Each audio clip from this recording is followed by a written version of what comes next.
오늘의 설교 제목은 두 아들의 비유입니다. 말씀은 마태복음 21장 28절에서 32절 말씀입니다. 자, 그럼 말씀 요약 팟캐스트 시작하겠습니다. 네, 오늘 저희가 함께 살펴볼 말씀, 이 마태복음에 나오는 예수님의 비유 이야기인데요. 예수님께서 비유를 참 즐겨 사용하셨잖아요. 이게 어려운 하나님 나라의 원리를 좀 쉽게, 맞아요. 당시 사람들이 이렇게 확 와닿게 일상적인 이야기로 풀어주신 거죠. 예를 들면 전기를 설명할 때 물의 흐름에 비유하는 것처럼요. 훨씬 이해하기 쉽잖아요. 그렇죠. 그래서 오늘 이 두 아들의 비유도 그런 맥락에서 보면 아주 흥미로운 점이 많습니다. 네, 맞아요. 당시 사람들이 잘 아는 포도원 이야기를 가지고 하나님 나라를 설명하신 거니까요. 자, 그럼 그 비유 내용부터 한번 볼까요? 아주 간단해요. 어떤 아버지에게 아들이 둘이 있었는데 첫째 아들한테 얘야, 오늘 포도원에 가서 좀 일하거라 했더니 이 아들이 뭐라고 대답했죠? 네, 아버지 가겠습니다 하고 아주 씩씩하게 대답했죠. 근데 안 갔어요. 그렇죠. 안 갔어요. 그게 문제였죠. 이번엔 둘째 아들한테 똑같이 말씀하셨어요. 포도원에 가서 일하라. 그랬더니 이 둘째는요. 처음에는 싫습니다 하고 딱 거절을 한 거예요. 어휴, 좀 당돌하죠? 네, 그런데 그 뒤에가 중요해요. 나중에는 자기가 잘못 생각했다는 걸 깨닫고 뉘우치고는 갔어요. 포도원으로요. 네, 실제로 갔다는 거죠. 그래서 예수님께서 딱 물으시는 거예요. 자, 이 둘 중에 누가 진짜 아버지의 뜻대로 행했느냐? 사람들이 뭐라고 대답했겠어요? 당연히 둘째 아들이라고 했죠. 그렇죠. 자, 근데 이 비유가 그냥 나온 이야기가 아니라는 게 중요합니다. 예수님께서 이걸 어디서 말씀하셨냐면 성전에서요.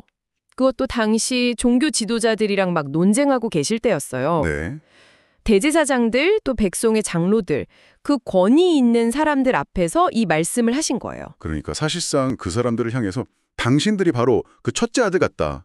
이렇게 말씀하신 셈이죠. 아, 날카로운 지적이네요.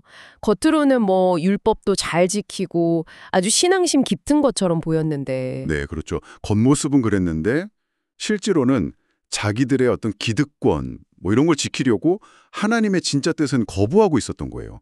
그 뜻이 바로 예수님을 메시아로 받아들이는 거였는데 말이죠. 입으로는 내내 하면서 마음이랑 행동은 전혀 달랐던 거네요. 맞아요.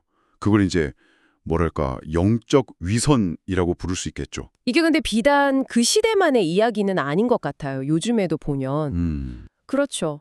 최근에도 어떤 건설사 회장님이 교회 건축 같은 걸로 되게 신실한 이미지를 쌓았는데 알고 보니까 뒤로는 뇌물 주고 이런 혐의가 드러나기도 했잖아요. 네, 맞아요.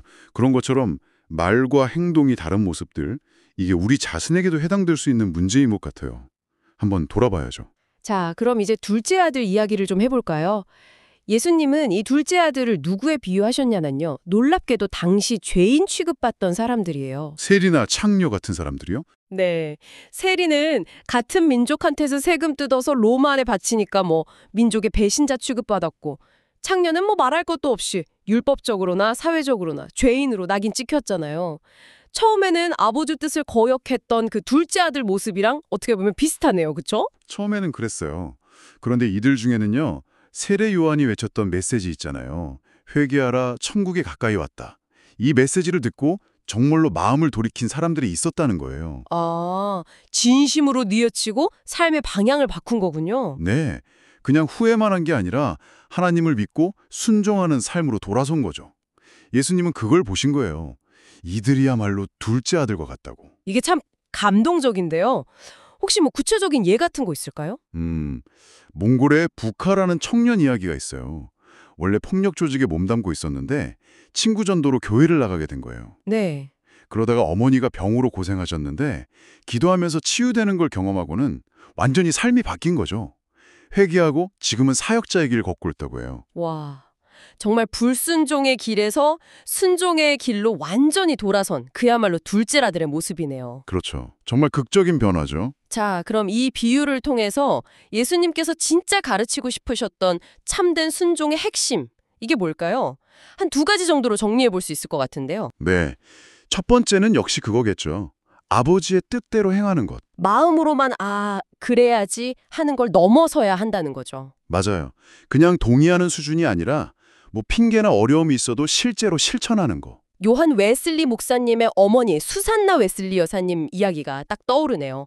애가 10명이 넘었다고 하던데. 네, 그렇죠. 엄청 바빴을 텐데도 매일 시간을 정해서 그 앞치마를 뒤집어 쓰고 기도하는 시간을 꼭 지켰다고 하잖아요. 그게 바로 어떤 상황에서도 아버지의 뜻을 따르려는 의지인 거죠. 대단하네요, 정말. 자, 그럼 두 번째 핵심은 뭘까요? 두 번째는 행동하는 것 그 자체인 것 같아요. 아, 둘째 아들이 뉘우치고 갔다. 이 부분 말씀이시죠? 네, 말씀을 듣고 깨달았다면 그걸로 끝나는 게 아니라 구체적인 행동으로 옮겨야 한다는 거예요. 이것도 관련된 예화가 있을까요? 예전에 교회 훈련 받을 때 들은 이야기인데요. 어떤 성도님이 숙제로 가족 안아주기를 받았대요. 네네. 평소에 너무 안 하던 거라 엄청 어색하고 힘들었는데 그래도 용기를 내서 꾸준히 실천했더니 정말 집안 분위기가 너무 좋아졌다고 간증하시더라고요. 아, 그런 작은 실천 하나가요. 네. 사소해 보일 수 있지만 그렇게 안 하던 일을 해보고 좀 어려운 일, 불편한 일을 넘어설 때 진짜 변화가 시작되는 것 같아요. 그게 진짜 순종 아닐까요? 그렇네요.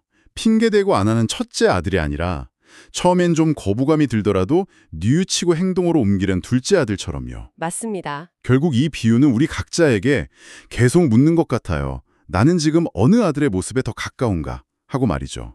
오늘 말씀 요약은 여기까지입니다. 주신 은혜로 한 주를 힘있게 살아가시기를 기도합니다. 감사합니다.